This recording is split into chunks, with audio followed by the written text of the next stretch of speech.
Hello, everyone, and welcome to another episode of Hope Beyond the Headlines as we close out the 16 days of activism for the elimination of sexual violence in conflict. Joining me today is a very special guest, Clarissa Ward, Chief International Correspondent for CNN. She's an award-winning journalist and author, and also, I'm very proud to say, an ambassador for Women International.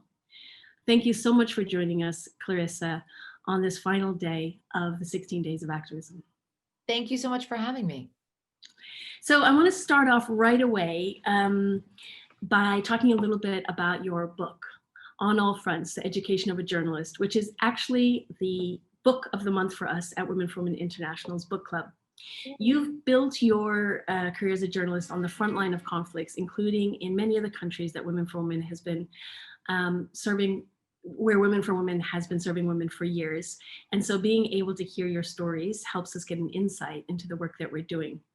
But I first want to ask you about your experiences as a woman journalist. Can you tell us a little bit about the challenges you faced in relation to gender equity? It's such an interesting question, and thank you for giving me the opportunity to talk about it. I have really chosen to see my gender as an asset in the work that I do. While it's unquestionable that there is still misogyny in this industry, there's a lot of sexism in the world, and there are certain risks that women and female journalists are arguably more vulnerable or susceptible to in certain conflict zones. But for the most part, I see it as a huge blessing and an asset. And why do I see it as a blessing and an asset? Well, what I explain to people is that when I'm traveling in very conservative Muslim countries or societies, for example, I have a very privileged position.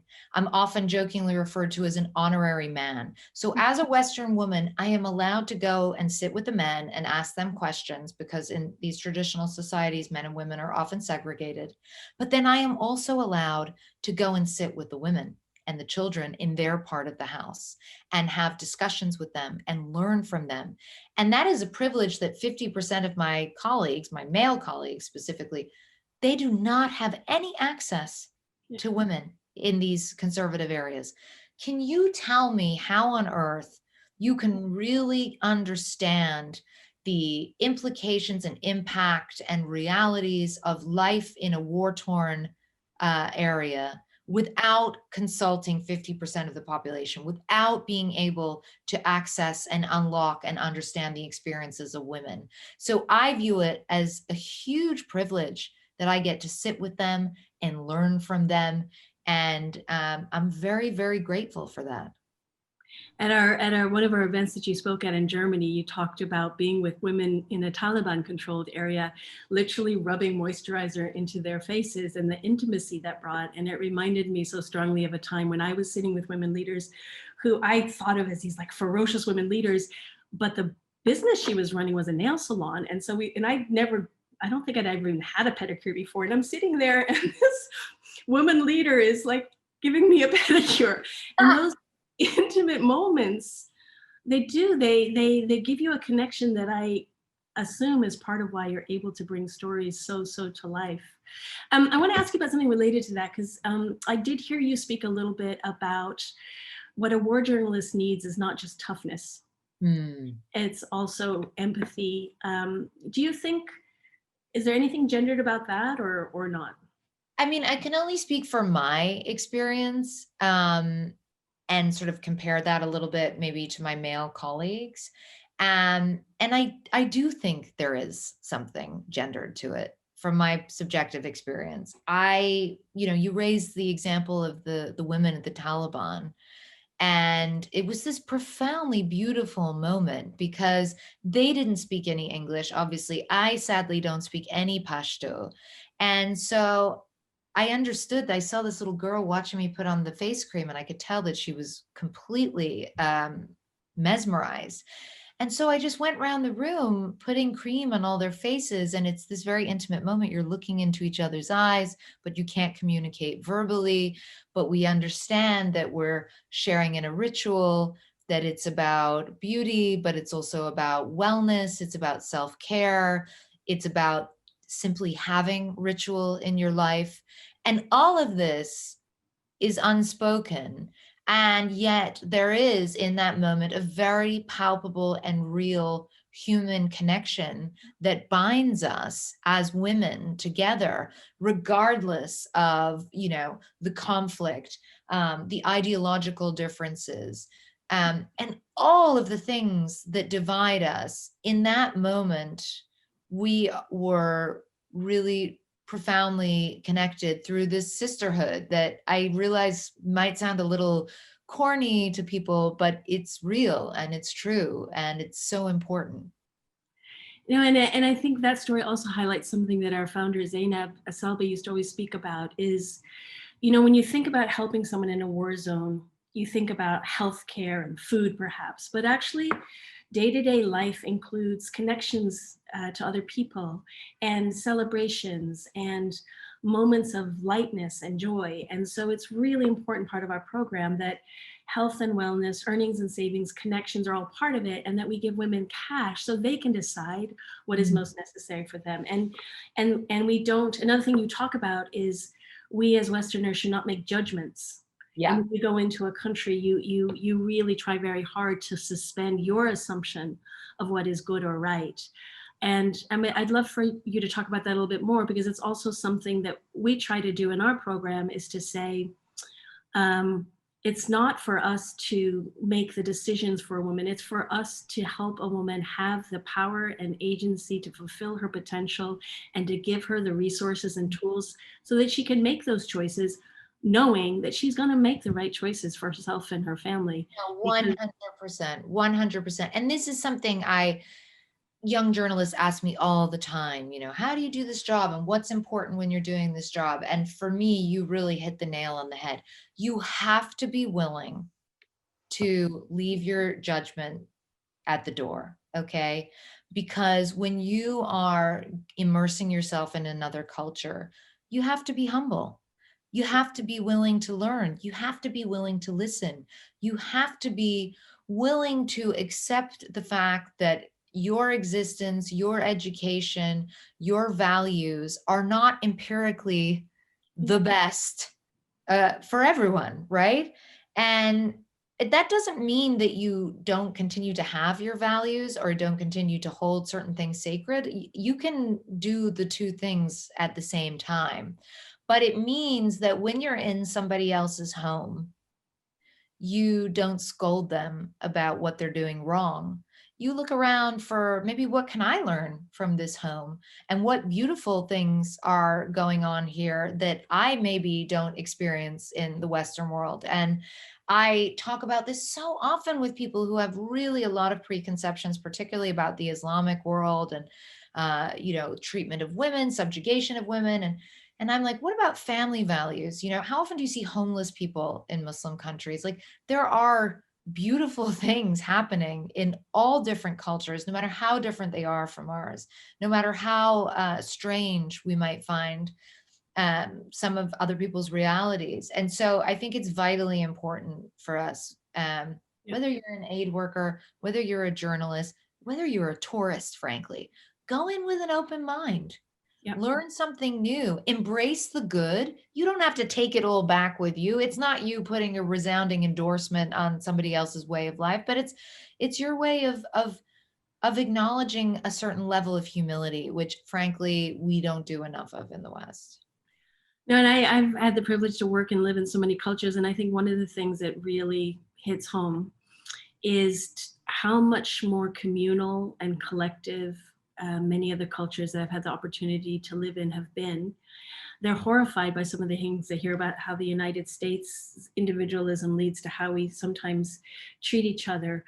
And you really see it in what's been happening under COVID with Women for Women, where we were able to continue sending cash to thousands of women who then chose to share that cash out with others in the community who weren't getting aid. And their feeling of connection to the broader community is so important. And it's partly, I believe, if you look at the political economy of cultures, because who do they rely on? They don't have the kind of health services and tax benefits or other forms of aid packages that we get.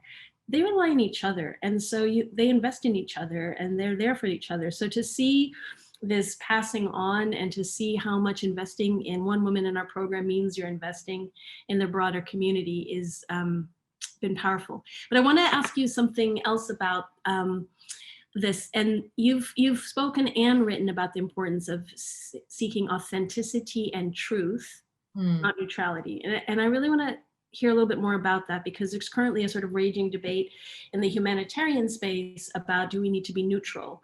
And you've spoken a bit about how perhaps that isn't your stance, Mm. and that part of that involves finding more and different voices. So can you talk a little bit about that seeking of authenticity and truth, and how that relates to the importance of finding more and different voices and telling stories?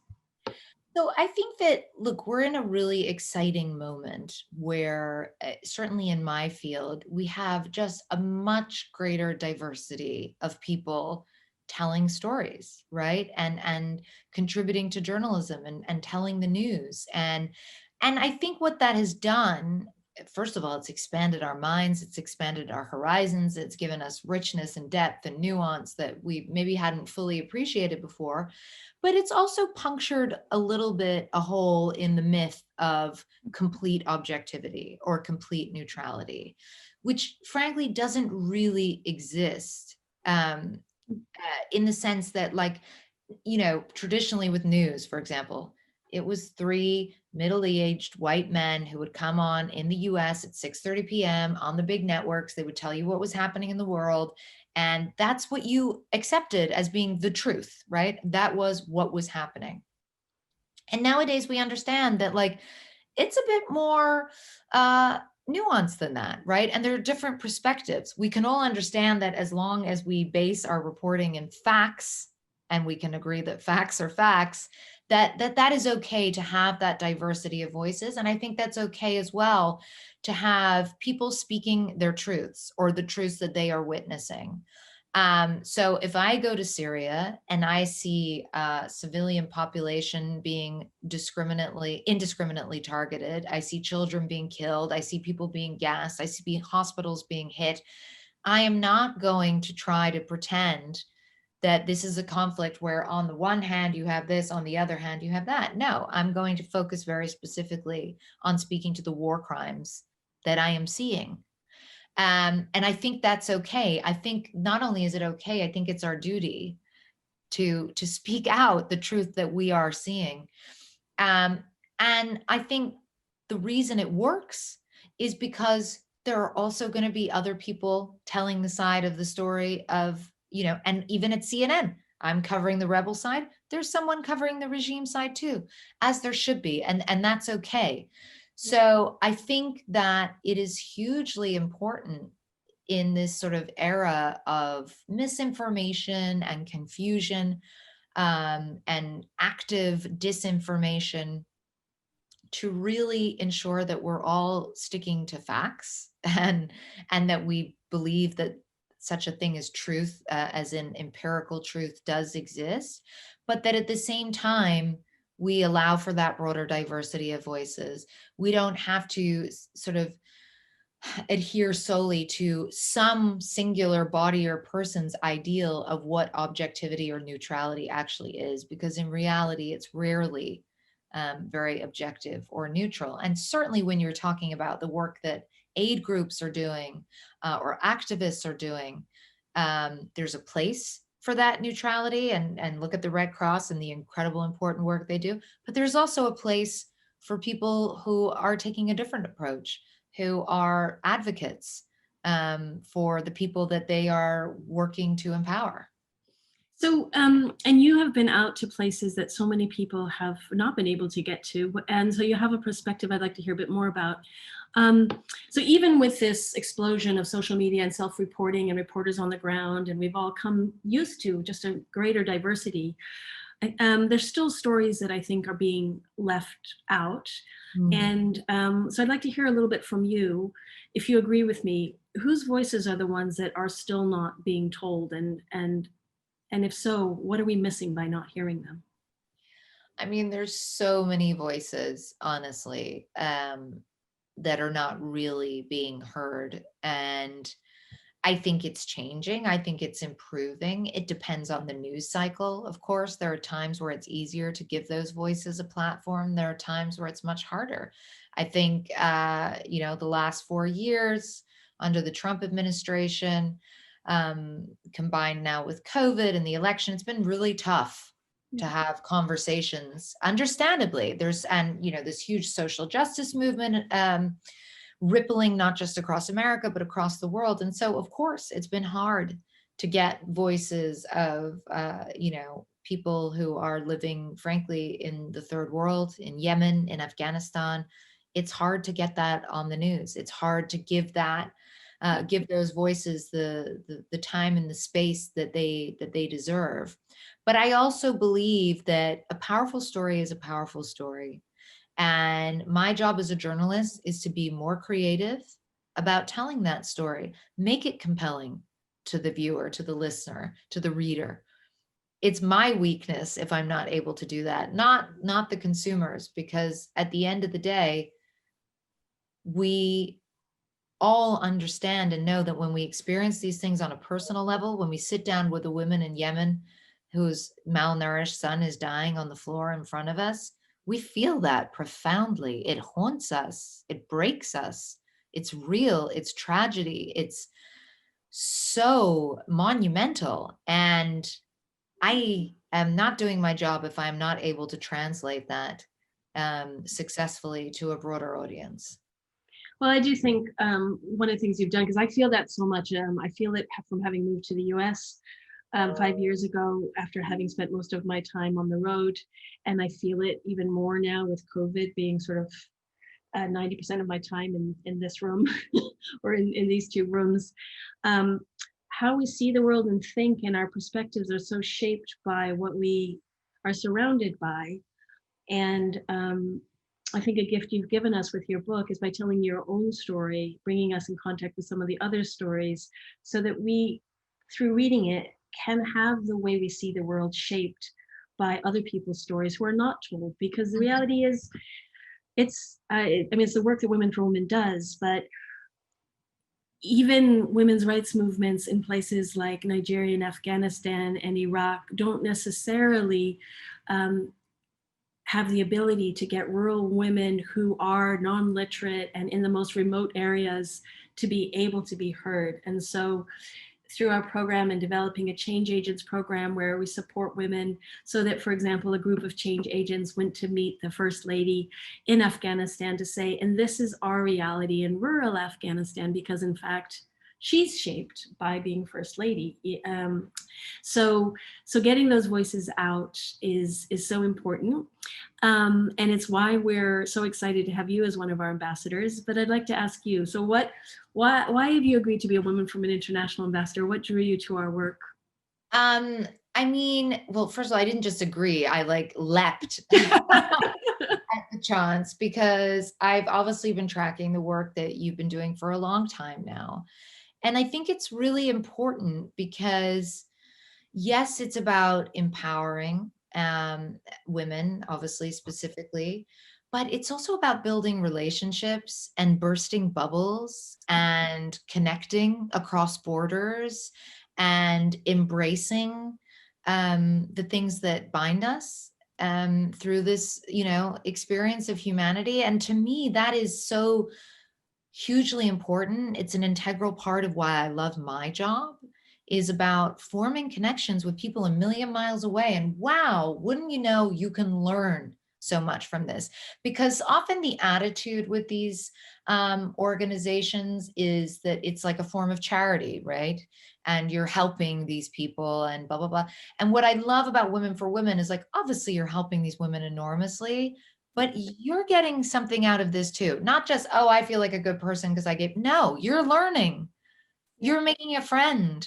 You're seeing the world in a different light. You're understanding someone else's experience. That is so wildly interesting and profound and cool and exciting. And for me, any good, positive deed or enterprise that is fundamentally based on shared human connection and sharing experiences and learning from each other in a way that can also be fun and gratifying and exciting. Like, that is something to be celebrated and something I feel blessed to be a part of. It's so beautifully said, Clarissa. Thank you so much. And it's so true. It's both the learning, but it's also the inspiration. So I interviewed one of our Rwanda staff the other day, and on the Hopi on the headlines, and she said, "Of course we're going to make it through COVID. We made it through the shadow of death." And and it does remind you, right? We as human beings have an incredible capacity. We are stronger than we ever know, and we can make it through. We don't want to make it through incredible trauma, and we want to protect each other from that. But actually, um, the arc of the universe bends towards justice. Our ability to see ourselves through that. We see this in the woman we support, and we're also inspired, but also learn from them. And that sense of solidarity, connection, and sisterhood is precisely why I went to Women for Women. So thank you for highlighting that. And the other part of it for me is, it's an Audre Lorde quote. I might get it wrong, but um, none of us are free until all of us are free. And as long as we have negative perceptions about someone who's African, we're never going to see the equity and equality of Black people in our own countries or in the world. As long as we think that it's okay that woman is different from us, we're good, and her ability to fulfill her full potential is diminished, our own ability is diminished. So I think until we raise the boat for all of us, none of us are free and none of us are completely equal. And so that's an important part of it for me. Spoken like a true humanitarian.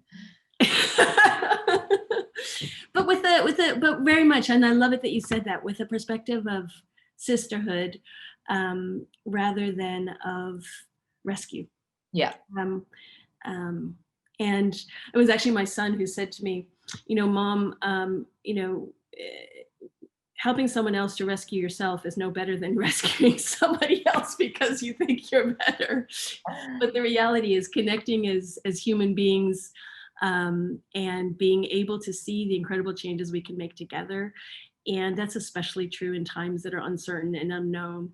And, in this time of COVID, in which things are getting clearer and we see more hope on the horizon, but it is still incredibly difficult and unknown. Knowing that with a bit of investment, the women we serve are going to be able to create transformation for themselves and their families. Knowing that our supporters, people like you, are out there still caring and making a difference and investing. And what I've learned even more in these last couple of months, which I didn't know, is the incredible creativity of the staff we have at Women for Women, who've come up with, I just, under enormous pressure, just come up with the most amazing ways to keep connected, keep women together. They've innovated an entire curriculum online in Iraq. They've innovated community radio shows to reach millions of people in South Sudan and Congo. I mentioned the Nigeria, Pay It Out and Forward program where people are supporting whole communities. So it's relying on each other. And that's, I guess, so fundamental. So also, sorry, if I can just piggyback on what you're saying there. This is why there's so much value for us in this kind of painful present moment to take away from looking outward and looking around the world and looking particularly at women, because I've been saying for years now, the resilience of women in the toughest of situations is jaw-dropping. It's seriously inspiring, and it's not always beautiful. It's not always perfect. Often it's messy. Often it's get down on the floor and bowl your eyes out for a couple of hours, but then you get up the next day and you do it again. And I think for us in this moment, there's a lot that we can learn from looking around and engaging more profoundly and more actively with women across the world, because they've had to go through a lot. And we're just getting a taste of it. And it is really hard and it is thoroughly anxiety inducing. And so I think we can learn a lot from their resilience. Absolutely. So say a little bit. Well, I'd like two questions actually. A little, if there's anything else you can say about what you have learned from women's resilience. It is a moment to learn all of that, and I know one that I mentioned for myself was um, constantly trying to solve the problems or take the action to do is important, but you also have to take time for connection. And no matter how bad it is, you have to feel your emotions, you have to process your emotions, and you have to take the time to value the people around you. Ubuntu, we are ourselves through each other. That's something that I've learned as a form of resiliency. And often resiliency, people think of it as, I don't know, a good bank account that you can fall back on, but resiliency is connections to support. That's one thing I've learned. Is there anything you've learned? Yeah, I mean, I think what I've learned, I think so often when I look at how our society views resilience in women, and it's all about bounce back and lean in and have self-belief and, fake it till you make it and look great and do this and be perfect. And you're like, what? Like, I don't always have a ton of self-belief, and I don't always feel like leaning in, and I don't always feel like bouncing back. And I can't devote that much energy to my peer or whatever it might be. And then when you're in a conflict zone, for example, it's just a lot more raw and it's a bit more real. Mm. And resilience is about, you find it in, it could be sisterhood, parenthood, motherhood. You find it in your community. It's definitely, especially in women, with women in conflict zones, a shared experience. It's, you draw strength from each other, exactly as you were just saying. Um, you don't try to kind of hide how hard it is either. Like, I think sometimes we have a real tendency to be like, oh yeah, everything's going really well and da da da da. And, I've been in rooms with women where some of them are wailing on the floor, and another one is reciting passages from the Quran, and another one is cooking, and they're all just being there and just existing and sharing this space, and everything is okay. And as I said, they don't sleep a wink, and there's bombs throughout the night. And then in the morning, I just remember outside of Aleppo, waking up early, and I felt sick because we hadn't slept at all, and the fear of death, like all through the night, and just seeing this woman, and her eyes were like so ringed with fatigue and stress. And I just watched her braid her daughter's hair, and she kind of Wow. pulled her hair a little bit, but it just was like, this is resilience. That's all. You wake up in the morning and you brush your daughter's hair. Like, it can be that simple. Wow. Let's lower the bar a little bit for ourselves, That's absolutely fantastic, Carissa. And I think, the other thing that we can't underestimate is the power of someone believing in you. And in amidst this is those connections. And the way that works for women is, I literally, in every country I've been to, women have talked to me about what the meaning of the letters is that they have. And it isn't the letter itself, it's well, sometimes it is, but it's the knowing that someone on the other side of the world cares about them. Yeah. There's a woman that I met in March in Congo. It was right before lockdown. It was the last visit I took. And she had had just the most horrific life, sex slave, kidnapped, lost children, the whole thing. And her face just lit up, and she said, when I got my first $10, which is the stipend that we give women in the program, I just knew that someone believed in investing in me. Right. And that gave me all the confidence I needed to start my business. So obviously you can't start a business with $10, but it was that notion of, Yeah. someone sees your worth, someone believes in you, and there's a group of people to help you if you stumble and fall, because you will. We will. So I love what you're saying, and it, yeah, the rawness and the reality of it. Another story like that just, it haunts me a little bit and it inspires me a little bit, but in equal parts, was a savings and loans group meeting in which, the groups all set up their own rules for how they lend money to each other. And one woman hadn't been present at the last several meetings. And one of the rules is, if you don't come, then you can't continue to participate. And she was present, and they asked her, why have you missed so many weeks? And she said, well, I gave birth to twins and I lost them. And the way in which the women both kind of really matter-of-factly debated, okay, so is this a good reason to miss it? We have to follow our rules. And then they voted, yes, this is a good reason. And then they all voted to pool money and give it to her from their own savings as a gift. And so, like you're saying, it's like they were holding so many, like the rawness but also like the business, like, okay, what we following our rules. And so anyways, thank you for highlighting that. I do want to ask you a little bit, another question. Is there anything that you can think of that people can do to support people, and especially women living in conflict, other than what you've already said? I mean, I think they can get involved with groups like Women for Women. And there's so many different ways to be involved. And that's what is nice. And I know it's overwhelming. I get this question all the time, but there's so many charities, and which charity is good and which charity is, not so good, and which charity is efficient and which charity is not.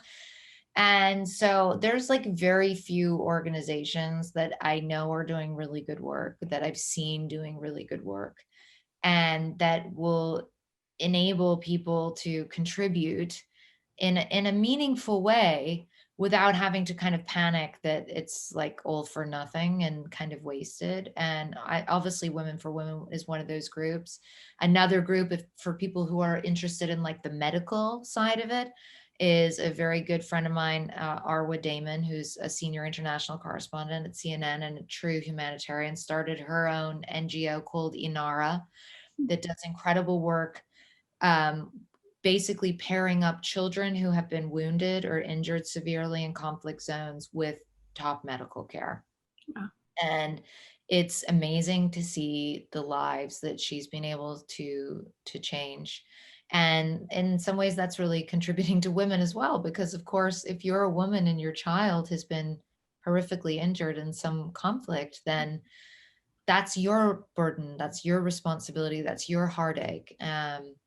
So yes, those, obviously these are two organizations that are very close to my heart, but I even tend to believe that just engaging with other people's realities and other people's cultures and other people's ideas and experiences, that is already a big step. Including through reading your book and joining our book club. What you're saying is important, and I think it's really important too. Samantha Power said it on Hope Beyond the Headlines we were doing, shrink to change. Know that you don't have to change the whole world. You can change a world. Yeah. By investing in an individual woman or a child, you're transforming their lives, and that is profound. And so don't, in that feeling of overwhelming, some people say, eat the elephant one bite at a time. Take it by piece. Every little piece you do matters, and you don't have to think you can solve it all. Yeah. Because together we can, but individually, every little piece we do. One final question for you, and that is, what does the world look like if more women are in power? I often say this because people are like, oh, are you still going to go to war zones now that you're a mother? And I'm like, yeah, I actually think if we had more mothers covering conflict, we might not have so much conflict. And that's partly because I bristle a little bit at the question, because I'm like, did you ask my male colleague who's got 3 kids? Exactly. No, of course not. Never mind. But listen, if we had more women in positions of leadership, more women on boards running countries, who can say, except that we understand, I think empirically, and know now as a society, that more diversity is a positive thing across the board. Whether you're talking about your financial bottom line, whether you're talking about expanding your horizons, whether you're talking about creativity, whatever it is, diversity is a positive thing. So surely it can only be a positive thing to have more women in positions of leadership and growing increasingly confident in those roles and not feeling like they're always having to behave because they're navigating a man's world. I feel like there are endless opportunities to be unleashed. And I'm hopeful that slowly but surely we're inching in that direction. Well, you've contributed to that by being the groundbreaking, award-winning, fantastic journalist that you are, and continuing as a mother. And so I want to thank you for that. I want to encourage everybody who is listening to read your book, On All Fronts, An Education of a Journalist. Join us if you'd like at the Women for Women International Book Club. If you want to find out more about how to support Women for Women, you can subscribe on our social media. Also, you can join our 16 Days of Activism campaign. But for now, Clarissa, it's been such a pleasure to talk to you. It's just really an inspiration. And thank you for all of your work. And thank you for your sisterhood with Women for Women International. Thank you so much. I've loved our conversation. Yeah, I said it was going to be only 15 minutes, but it was too interesting. So thank you for giving even more time. And have a good night. Bye-bye. Bye. Thank you. Thank you, everyone, for joining us.